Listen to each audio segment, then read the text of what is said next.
With especially the rise of brain-computer interfaces and biometric sensors and so forth, it is very likely that within, say, 50 years, people will literally be part of a network. All the bodies, all the brains would be connected together to a network, and you won't be able to survive if you're disconnected from the net, because your own body parts, your own immune system, perhaps depends on being constantly connected to the colony, to the network. The new powers that we are gaining now, especially the powers of biotechnology and artificial intelligence, are really going to transform us into gods. And I don't mean this as a kind of literary metaphor. I mean it in a literal sense, that humans are acquiring divine abilities, especially the ability to create and to design life.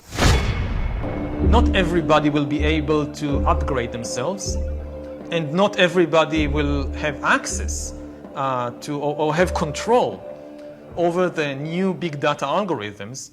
Of 8 billion people in the world, the vast majority will stay just ordinary Homo sapiens, and they are likely to lose their economic value, their political power, their control over their lives.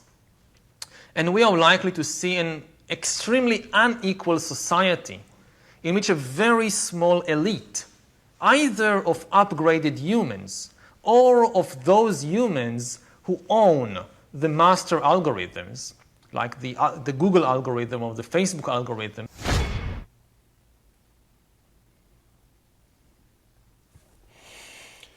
Shalom. First and foremost, I want to give all praises, honors, and glories unto Yahweh, Ba'ashem, Yahushua, Ba'ashem, HaKodash. Double honors to my apostles and elders, the great millstone, that doing they were well. Peace, blessings, and salutations be unto the members of the elect, who elected on third. Shalom. This is Brother Dawud in the GMS Detroit camp, coming at you with another video through the spirit and power of Yahweh, Ba'ashem, Yahushua, Ba'ashem, HaKodash. And you heard the words of that demon, all right? What's his name? Yuval Harari, whatever his name is. All right, this demon right here. Literary metaphor. Okay, Yuval Noah Harari. All right, which he's a rat. As you can see, it says Yuval Noah Harari is ISRAELI. You know, and this demon, he's pushing that NWO agenda. All right.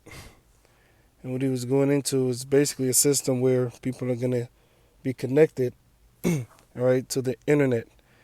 Through what? Obviously through a device, which is going to be what? The MOTB.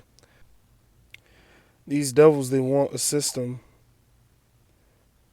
where those that don't have the device are not going to be able to operate in society. They won't be able to buy. They won't be able to sell, all right? And they want to push the people into getting it. Revelation 13 and 16, getting what? The MOTB. And he calls it all, both small and great, rich and poor, free and bond, to receive a mark in their right hand or in their foreheads. When you go into this word mark, the word there is charagma, which means a thing inserted. All right? And he said this is going to happen within the next 50 years, which is going to happen very soon. Right? We're definitely within those times. That's why you have movies like Implanted, movies like the movie Upgrade, okay? Movies, or rather, Netflix series like Biohackers, where they show you the MOTB technology, all right? Even within the new season of Stranger Things, they showed you what looked just like RFID C-HIP, all right? It was put within one of the test subjects' necks, all right? And he was saying that he can't leave that facility because he has that device in him. He said it was in his neck and that it was used to track him. And what did he do? He spliced it out. And when he cut it out, you saw what looked like a C-hip. See, so they're showing you in these different TV shows and these different movies and series, they're showing you that MOTB technology. You see? Because why? This is what everything's coming down to. Everything's coming down to the wire. and that no man might buy or sell, save he, meaning except he, all right, or she, right, that had the mark. So if you don't have that C-hip, you won't be able to buy or sell on that day, or the name of the beast, or the number of his name. So without that C-hip, you're going to be disconnected from society. You see? Which, you know, we don't like this society even as it is. How much more for when they make this wicked device mandatory? See, that's when we can fully unplug from this system, all right, and fully plug into Yahweh Baal Shem Yahweh Shai. In other words, when it comes to food and water, different things like that, we're going to be praying to the Lord to provide those things for us. Not going to Esau'S supermarket to get it, because we're not going to be able to. Because why? That C-hip is going to be made mandatory. And we're told not to take it. See? So we're supposed to resist that C-hip even unto death. All right? Because these devils, they have a God complex. They want to be the Most High. Okay? They want to be a God. All right? Ezekiel 28, verse 1. The word of Yahweh Baal Shem Yahweh Shai came unto me, saying, Son of man, say unto the prince of Tyrus, which is now Esau, Thus saith Yahweh Baal Shem Yahweh Shai power, because thine heart is lifted up. Thou hast said, I am a God. I sit in the seat of the Most High in the midst of the seas. So he thinks that he's a God. All right? And one of the things the Most High is able to do is know where everyone is at all times. Now Esau, he's going to try to do that. All right? He's trying to do that by way of forcing them into taking a C-hip. So that way he could track you at all times. All right? That's one of the reasons he wants to do it, so he can track you at all times. You see?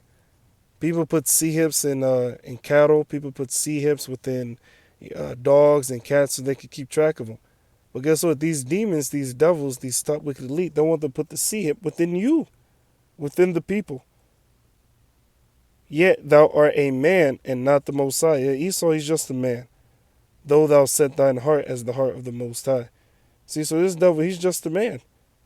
But he's trying to achieve something that the Most High is able to do, like knowing where everyone is at all times. See, but there's going to be people who resist the C-hip, all right? People that won't get it, won't take it, all right? And what does he want to do to those people? He wants to X them out of society. See, so we got to be faithful no matter what this devil does. We'll close out with this. Revelation chapter 3, verse 10. This is because thou hast kept the word of my patience. You read the scriptures. You did what the scriptures say. All right. You kept this knowledge, this truth. All right. You kept what the scripture said. I also would keep thee from the hour of temptation. I mean, he's going to put the spirit upon you to resist that C-hip. That is the hour of temptation. They're going to tempt us by way of that C-hip. Tempt us into taking the C-hip, which you know pursuant to Revelation 14, verse 9 and 10. Anyone who takes a C-hip, they're going to be destroyed by way of fire, thermonuclear fire, and the lasers from the ships, which shall come upon all the world to try them that dwell upon the earth. So those that have this knowledge, this truth, those that keep the word of the Lord's patience, all right, the Lord's going to put the spirit upon them to resist that C-hip. See? So that's our faith. All praise, honors, and glories be unto Yahweh B'Shem Yahushua, B'Shem Kodash. The blindness, my apostles and elders of Great Millstone. Peace, blessings, and salutations be unto the elect. With that being said, Shalom. Barak Hu community, feast that listen. Shalom.